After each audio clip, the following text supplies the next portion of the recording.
Hai, masih bersama saya, Mr. Z bicara. Tentu saja bicara tentang kebenaran berdasarkan fakta, data, dan realita. Teman-teman, ada kewajiban dari Dr. Reza Gladys dan juga suaminya untuk hadir dalam sidang pembuktian. Yang akan datang ini adalah pemeriksaan saksi-saksi dan tentu saja Dr. Reza Gladys dan suaminya sebagai pelapor diwajibkan untuk hadir memberikan kesaksian. Banyak para netizen yang mengatakan bahwa bagaimana kalau tidak hadir? Ya kalau tidak hadir selama proses persidangan, ya jelas Nikita Mirzani dibebaskan. Seperti apa yang terjadi di Pengadilan Negeri Serang, Banten. Nah, bagaimana kira-kira? Apakah Dr. Reza Gladys dan suaminya sebagai korban, sebagai pelapor, eh, tidak hadir dalam persidangan tersebut? Menurut saya, Dr. Reza Gladys dan suaminya juga saksi-saksi yang lain pasti akan hadir. Teman-teman, untuk membahas ini ada info yang saya harus sampaikan kepada teman-teman. Bagaimana persiapan Dr. Reza Gladys menghadiri sidang berikut ini. Dari Suara.com, genderang perang ditabuh. Reza Gladys siap bertemu Nikita Mirzani di sidang. Ini judulnya ya, bukan saya ya. Genderang perang ditabuh. Reza Gladys siap bertemu Nikita Mirzani di sidang. Genderang perang. Aduh, kita bacakan saja. Suara.com, babak baru perseteruan antara Nikita Mirzani dan dokter kecantikan Reza Gladys akan mencapai puncaknya pada persidangan lanjutan di Pengadilan Negeri Jakarta Selatan, Kamis 24 Juli mendatang. Kamis ini ya teman-teman ya. Sidang ini digadang-gadang menjadi momen paling vital karena untuk pertama kalinya Reza Gladys selaku pelapor akan dihadirkan sebagai saksi korban. Kesiapan penuh ditunjukkan oleh kubu Nikita Mirzani melalui kuasa hukumnya yang telah lama mendampinginya, Fahmi Bahmid. Artis kontroversial itu dinyatakan tidak gentar sama sekali. Fahmi menegaskan bahwa sidang pada hari Kamis merupakan agenda paling fundamental dalam kasus pidana yang menjerat kliennya. Hari Kamis itu sidang yang paling penting karena sidang itu perkara pidana, di mana nanti dalam perkara pidana tersebut yang pertama kali harus didatangkan adalah korban. Sesuai dengan hukum acara pidana, ujar Fahmi Bahmid saat diwawancari di Pengadilan Negeri Jakarta Selatan, Senin 21 Juli 2025.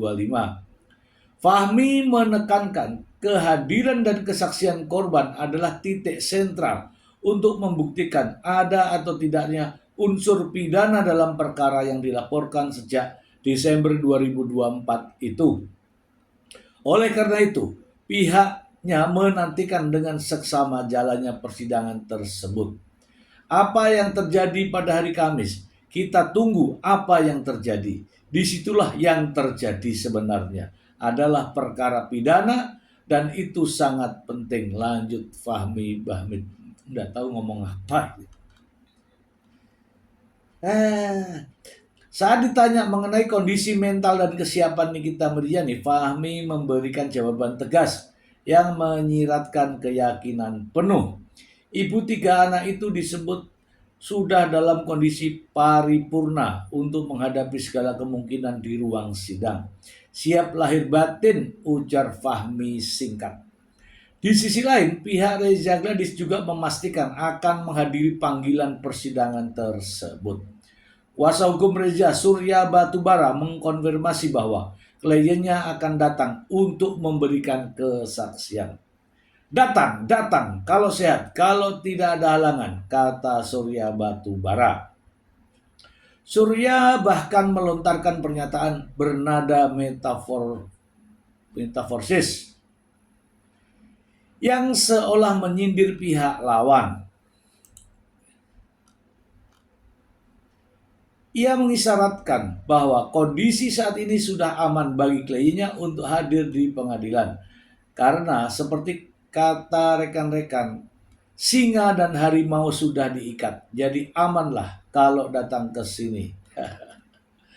Persidangan ini merupakan kelanjutan dari laporan Reza Gladys terkait dugaan pemerasan dan pengancaman yang berujung pada penetapan Nikita Mirzani dan asistennya sebagai terdakwa. Dengan ditolaknya eksepsi dan nota keberatan dari pihak Nikita Mirzani sebelumnya, persidangan kini memasuki tahap pembuktian dengan agenda pemeriksaan saksi-saksi. Perseteruan Nikita Mirzani dan Dr. Reza Gladys bermula adanya laporan di Polda Metro Jaya pada 3 Desember 2024. Dalam laporan, asisten Nikita Ismail Marzuki disebut meminta uang sebesar 5 miliar sebagai kompensasi untuk sang artis menghapus konten ulasan negatif pada skincare Gladfitya. Dari hasil negosiasi, akhirnya Reza Gladys sepakat menyerahkan uang 4 miliar ke Ismail untuk selanjutnya diteruskan ke Nikita Mirzani. Nikita Mirzani bersama Ismail kini didakwa melakukan pemerasan dan pengancaman. Selain itu, Nikita juga dijerat dengan pasal tindak pidana pencucian uang. Oke, kita bahas ya teman-teman, kita bahas. Ya, kalau saya membaca judulnya, genderang perang itu miris ya teman-teman ya. Ini begini teman-teman, ketika Dr. Reza Gladys melaporkan ke kepolisian, tentu saja polisi menentukan pidana apakah ini, kan gitu ya. Ternyata ini pidana terkait dengan Undang-Undang ITE ya, penggunaan media elektronik sehingga Nikita Mirzani mendapatkan keuntungan. Keuntungan yang dimaksud di sini adalah keuntungan secara melawan hukum menurut bahasa ITE-nya ya, dengan cara memaksa gitu ya orang lain untuk menyerahkan barang atau sesuatu barang sebagian milik, nah gitu ya, dan seterusnya.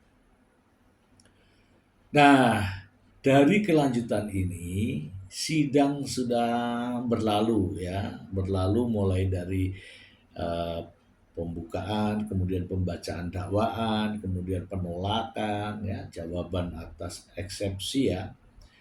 Kemudian pada akhirnya hakim telah mengambil putusan yaitu putusan di mana perkara tersebut dilanjutkan atau tidak. Dan ternyata eksepsi juga ditolak oleh hakim.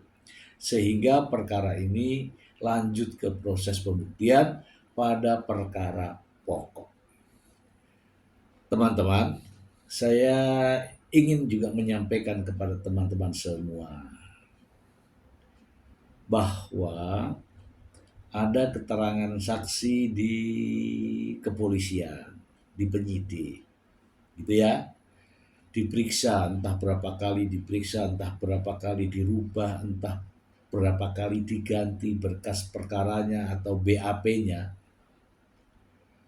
Ya kan? Saksinya berapa jumlahnya, itu sah-sah saja. Dalam proses penyidikan, ini kan rame di netizen nih, katanya Dr. Reza Gladys merubah berita acara. Dengar ini teman-teman, dengarkan ini.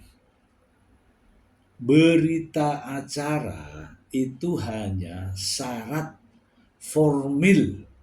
formalitas dalam proses pemeriksaan penyidikan di pihak kepolisian. Oke ya, formalitas saja. Sejatinya yang dinamakan dengan kesaksian adalah apa-apa yang diucapkan oleh saksi atau terdakwa dalam persidangan. Oke. Banyak ya kita sering mendengar ya bahwa berita acara di pemeriksaan kepolisian dicabut. Pemeriksaan di kepolisian dicabut, itu banyak. Nah, yang digunakan atau dijadikan sebagai pedoman bahan pertimbangan oleh hakim adalah kesaksian saksi pada saat mereka dalam proses persidangan. Jadi yang dimaksud kesaksian di sini adalah pernyataan saksi di hadapan hakim dalam proses persidangan. Nah, ini namanya nanti jadinya ya fakta-fakta persidangan. Oke ya teman-teman ya, jadi saya nggak akan menggurui ya. Intinya adalah apa-apa saja yang diucapkan oleh seseorang yang berkaitan dengan perkara tindak pidana di depan majelis hakim, itulah yang dinamakan kesaksian. Jadi nggak penting mau beda dengan berita acara, nggak penting. Yang terpenting adalah apa yang diucapkan dalam memberikan kesaksian di depan majelis hakim. Itu ya teman-teman ya, sekedar informasi dan juga edukasi. Termasuk juga terdakwa. Keterangannya terdakwa di kepolisian tuh nggak ada masalah. Yang terpenting keterangan terdakwa di depan hakim di persidangan, itulah bukti ya, bukti dari terdakwa. Tidak penting itu pemeriksaan, yang penting di depan majelis hakim. Oke deh, itu saja supaya semua bisa mendapatkan informasi ini ya, sebagai tambahan saja. Oke, semoga bermanfaat. Terima kasih. Bye.